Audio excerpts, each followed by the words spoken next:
I'm Maddie, I'm 21, and for the past month, I've tracked all my expenses, including bills, rent, subscriptions, discretionary spending, basically everything else and taxes that I spend money on as a 21-year-old living in London. I shared a small sample of this video on Shorts, so this is going to be the longer version where I go more in depth. I share a breakdown of every single post, and I'm also going to be including a little bit more about savings. Before I get into the video, I wanted to share that the reason I'm making this video is because I think it is really interesting to see a reference point for what it costs to live in different cities around the world. Personally, I think it's really fun to see what people are spending a week or a month in like Seoul and New York and Tokyo. I've seen a lot of those videos. Maybe some of you are thinking about moving to London. This could be a good reference, or if you're just interested in the cost of living in different parts of the world in general. And secondly, I've found that tracking my expenses is actually a really good way of me kind of keeping track with how I spend my money. It's very interesting for me to see from one month to another how my money choices change, and also it makes me more accountable as a person with my own money that I earn. So yeah, that's the reasons why I wanted to create this video. We're gonna go through a lot of stuff, and the first category is set expenses.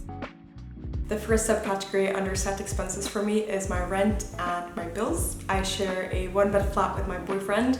As some of you may know, my share of the price of rent is £887 a month. For energy this month we paid £37, that's the direct debit. For Wi-Fi I paid £40, water £13.80, and council tax I paid £120. Definitely one of the most annoying things about not being a student anymore is that you have to pay council tax to be able to live in an apartment in London or wherever in the UK you want to live. Basically, it's kind of annoying to have to pay rent and then also council tax. Even though I don't own the property, I rent it, I still need to pay the tax. So in total for my rent and bills, I pay £1,079 a month. Next up is subscriptions. For my phone, I pay £30 a month. For my Apple iCloud, I pay 79p, and for my MasterCard, which enables me to collect points to be able to fly for free basically, if I have enough points that is, I pay £4 a month. For my insurance, I pay £3.40, and for Spotify I pay $9.99. However, I just got a new phone subscription. I'm very excited about it because I got Spotify included in the deal. So essentially I'm going to be paying £3 more or £2 more than I'm paying right now, but I get Spotify included, so I'll save a little bit of money on that, which is nice. The total for my subscriptions, that is £48.18. If you're wondering why my subscriptions are low, even though I use Spotify and Disney Plus and Netflix, it's because on the latter two I'm still on my parents' account. Nice. Next category is variable expenses. So in London, I think barely anyone has a car. I've seldom heard about anyone who has a car. Actually, I've heard of one person our age that had a car, but it's very, very rare. And most people just take the TfL, like the tube or the buses or the trams. For TfL, public transport, I paid £48.15p. You can also take the Santander bikes, aka the Boris bikes. They cost £2 a day and they're super nice, especially in the summer. Now that it's summer, it's been so warm. I also paid £2 for a cycle. However, this month I paid a lot more because I've been cycling a lot more. And I also went to Heathrow in the early hours of the morning, and I was a little bit late for my flight, so I had to get the Heathrow Express, and that cost me £25. When I fly, I always take the tube to the airport, which cost me around like £5-6, so that's definitely cheaper, but I was late for my flight. So total for transport in the month of July, I paid £75.15p. Next up is groceries. So I split these costs up into different shopping trips that I take. The first one is the proper grocery shop, where I go to the grocery shop and we buy stuff for the whole week, and I spent £128.90p on that. The next one is the quick essential shop, essentially if we're missing some toothpaste or toilet paper, and I spent £1.79p on that. On fruits and vegetable stands, I definitely spent more money in July. I think it's because it's been so warm, so I spent £24.12p on like vegetable/fruit stands. Next is snacks from grocery shop, and I spent £20.27p on that. And finally, we went to Nespresso this month and we got a big haul that I think will last us for like the next 3, maybe even 4 months. My share of that, we split it in half, was £22.50p. So in total for grocery, all grocery related items this month, I paid £197.58p. Fair enough, I think. Could have been less, especially if I cut down on the vegetable, fruit stands and the snacks stuff, but I think it's fair. Next category is restaurants and takeaway. We definitely spent quite a bit of money on takeaway this month. Me and Theo, we don't really go out to restaurants that often. We live together now, and so sometimes it's more convenient just to get takeaway and sit at the dinner table and have a nice little dinner. It's a fun little treat when you've been busy. So this month I spent £56 and 13p on takeaway. In terms of dessert, this month I paid for an ice cream out. I think that's the only dessert that I got. It was from Amarino and they have expensive ice cream, and I paid £4.50p for that. And finally, in terms of restaurants and eating out, I spent £53 and 80p. So in total for restaurants and takeaway, I spent £104 and 30p this month. It's very possible to spend a lot more since London is such an expensive place. If you go out, you're probably expected to pay around £13 to £100 for one dinner at a restaurant, depending on where you go and how much you get and whatever. So it's definitely possible to spend a lot more if you go out more. Most of the places we go to restaurants aren't that expensive, but they can be anywhere from like £13 to £20 for dinner. If you want drinks, obviously that's going to be on top of that. Next up is purchases. A little disclaimer here, I had my graduation this month in July,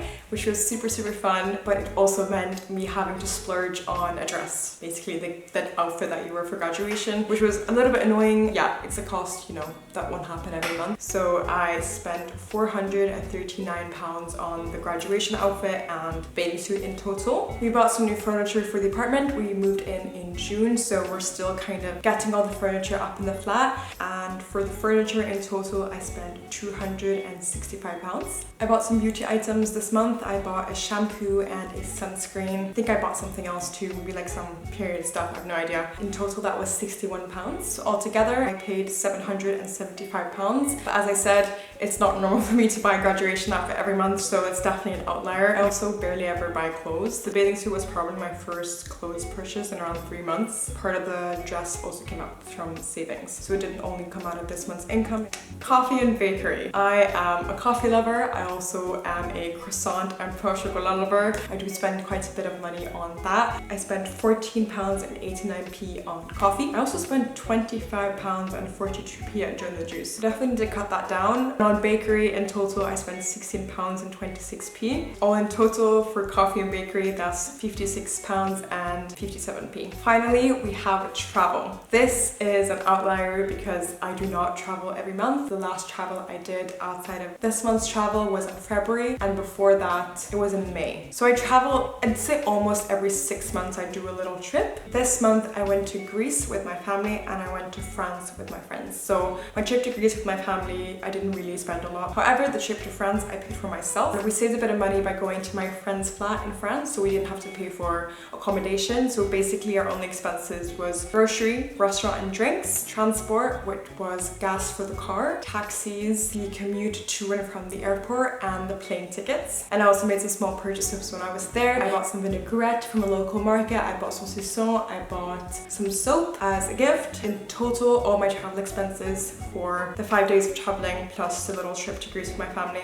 was £486 and 79p. Yeah, that's all the categories. Before we put it all together and calculate exactly how much I spent, I wanted to go through my savings, because in a way savings is also an expense because you put your money aside into savings and you don't see them. I have 2 categories of savings. I have mortgage savings and I also have fund savings. The mortgage is for buying a house potentially in the future, and the second one is more like long-term investment. I got really into funds last year, trying to experiment a little bit with different funds and learning as I'm doing, which is fun. The first account that I have in mortgage savings is the Young People's Housing Scheme. It's basically a Norwegian scheme that gives you £240 a year off your tax bill if you put in the max amount, which is £2,300 a year. So if you earn money, it's actually very useful to put your money into there because you get tax benefits. So I try to fill that up every year if I can. On average, for the past 7 months, I paid £333 a month into this account. Secondly, I have another account with a similar interest rate as the first one has a cap on it. And on average, for the past 7 months, I put £206 a month into that account. In terms of funds, I put £364 a month into the index fund that I have. It's called DNB Global A, but it's basically a copy of the MSCI WI index fund. I've also invested in a technology fund. However, I've yet to put any money into this account this year, but I kept it on the list as it is something that I've put money into in the past. We'll see how the market is doing and what's going on in the future, but my plan is to put more money into this as the year goes on. So in total, on average, every month, I save around £914. So, made it to the end. How much did I spend this month? Let's calculate it. In total, for the month of July, as a 21-year-old living in London, I spent £2,708.35 without savings and £3,622.35 with savings. And there you have it. London is a great city, but it's also very expensive, so I'm very thankful and grateful that I have a job that supports my living expenses in this city. An interesting statistic is that if you only look at the money I spend without my savings, I actually spend 40% of everything that I spend on my rent and council tax and those like living expenses, which I think is a very big amount. But yeah, I hope you enjoyed this video. I hope it gave you a little bit of a reference about what the cost of living in London, in a city like London is. Rent is definitely the biggest expense, as I said, both for me and for all my friends. It's what we spend the majority of our income on. Thank you for watching, and I'll see you in another video.